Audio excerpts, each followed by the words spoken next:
तो हाल बहुत ख़राब है। धरना कार्यक्रम में उपस्थित हमारे जनप्रिय लोकप्रिय संघर्षशील विधायक आदरणीय बड़े भाई रायन भारती जी, जिनके कुशल मार्गदर्शन में पूरा जिला संचालित हो रहा है। हमारी कांग्रेस पार्टी सक्रियता के साथ जनता की लड़ाई लड़ने के लिए एक एक कार्यकर्ता उनके नेतृत्व में तैयार रहता है। ऐसे हमारे जिले के अध्यक्ष छोटे भाई रामकिंकर गुर्जर जी, बसई के जनप्रिय नेता, और जिन्होंने हम सब कांग्रेसियों के और पूरे दतिया जिले में सबसे ज़्यादा जेल रहकर और कांग्रेस के कार्यकर्ताओं की हौसला अफजाई भी की जेल में रह के, साथ ही साथ बहुत प्रताड़ना भी सहन की। ऐसे बड़े भाई सदन खरे जी, हमारे शहर ब्लॉक के अध्यक्ष, अधिकारियों द्वारा नियमों कानूनों की धज्जियां उड़ाते हुए दतिया जिले के भूमाफियाओं को हाल में हुए प्राकृतिक प्रकोप के कारण भूमाफियाओं को भूस्वामियों को दतिया जिले के कानून धज्जियां उड़ाई जा रही हैं। वहीं दूसरी तरफ दतिया जिले के भूस्वामियों को हाल में हुए प्राकृतिक प्रकोप के कारण फसलों के नुकसान का ना तो सर्वे हुआ है और ना ही अभी तक राहत राशि दी गई है। प्राकृतिक प्रकोप से पीड़ित किसानों और खेतीहर मजदूरों को आरबीसी के प्रावधानों के अंतर्गत मुआवजा राशि नहीं दिए जाने से अमानवीय आपराधिक कृत्य किया जा रहा है, जिसके कारण गत 4 वर्षों से पीड़ित किसान भुखमरी की कगार पर पहुंच गया है। प्रधानमंत्री फसल बीमा योजना में भी अधिकारियों बीमा कंपनियों के नापाक गठजोड़ के कारण किसानों को कम से कम क्लेम राशि दी जाकर बंदरबाट किया जा रहा है और राजस्व अधिकारियों द्वारा बीमा कंपनियों से लाभ प्राप्त कर कम से कम फसलों का नुकसान आकलन किया जा रहा है।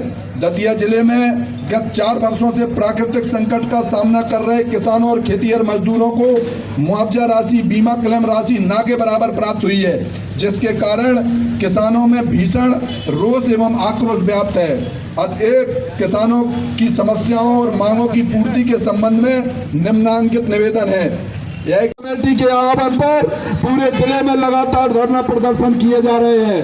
साथियों, आज पुनः आवश्यकता आई है कि इस गूंगी बहरी सरकार को जगाना है और ये जगने वाली नहीं है। इसको तो आने वाले लोकसभा के चुनाव में उखाड़ करके फेंकने के लिए हमें दृढ़ संकल्पित होना पड़ेगा, तभी हम अपने किसानों को बचा सकते हैं, किसानों की जमीनों को बचा सकते हैं, किसानों के हक और अधिकारों को बचा सकते हैं और हम संविधान को बचा सकते हैं। साथियों, जैसा कि दतिया जिले के मतदाताओं ने, कांग्रेस पार्टी के कार्यकर्ताओं ने, नेताओं ने संघर्ष करके दतिया को आजादी तो दिला दी है, लेकिन किसान जो ओला और बरस से पीड़ित है, उन किसानों के साथ आज दुर्व्यवहार किया जा रहा है, उनके साथ सौतेला व्यवहार किया जा रहा है और आज उनको आज दिन तक कितने दिन 15 दिन ओला मिलने को हो गए हैं।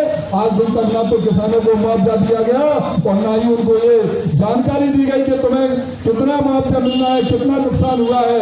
और किसानों के बीच में भारतीय जनता पार्टी के नेता जा रहे हैं, फोटो खिंचवा रहे हैं और उनको आश्वासन दे रहे हैं कि हम उनको मुआवजा दिलाएंगे, लेकिन उनको मुआवजा मिलने वाला नहीं है। साथियों, कांग्रेस पार्टी आज इस मंच के माध्यम से, धरना के माध्यम से शासन और प्रशासन को चेताना चाहती है कि किसानों के साथ हो रहे अन्याय अत्याचार को बंद कीजिए।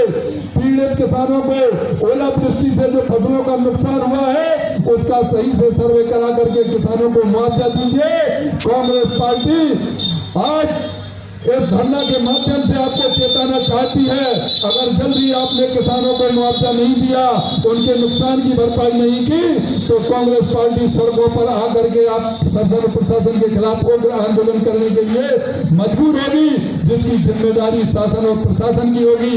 मैं समस्त नेताओं से बस यही अपील करना चाहता हूं कि दतिया जिले की जनता ने खुल करके भारतीय जनता पार्टी का यहाँ के उनके प्रत्याशी को विदा किया है, कांग्रेस पार्टी का साथ दिया है। आज के कांग्रेस पार्टी के नेता और कार्यकर्ता किसानों के साथ खड़ा है और अगर किसानों को मुआवजा नहीं दिया जाता है, दिल्ली में बैठे किसानों के साथ न्याय नहीं किया जाता है, तो कांग्रेस पार्टी के सभी नेता सड़कों पर उतर करके किसानों का साथ देंगे और शासन और प्रशासन की नींद हराम करने का काम करेंगे।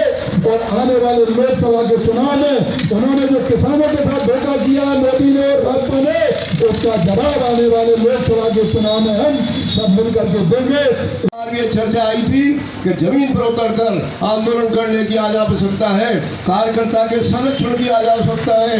आज आवश्यकता इस बात की है कि कोई पुलिस का अधिकारी किसी पुलिस के थाने में कोई थानेदार यदि हमारे कांग्रेस के कार्यकर्ताओं को छेड़ने की हिम्मत छेड़ने का काम करे तो हम ऐसा आंदोलन करेंगे, उसके खिलाफ थाना घेरने का काम करें जिससे उसकी हिम्मत ही आगे ऐसी किसी भी दबावपूर्ण कार्रवाई किसी के कारण अन्यायपूर्ण कार्रवाई झूठी कार्रवाई करने की उसकी हिम्मत न हो। आदरणीय बंधु, हाँ कांग्रेस का एक एक सिपाही आज व्यापारियों के साथ है। आज व्यापारियों को जिस तरह से परेशान किया जा रहा है, हम लोगों ने बाजार बंद करने का काम किया, हम लोगों ने ज्ञापन देने का काम किया, परिणाम में हुआ कि व्यापारियों को थोड़ी राहत प्राप्त तो हुई है, लेकिन किसानों का जो हक है वो सबको हम दिला कर रहेंगे।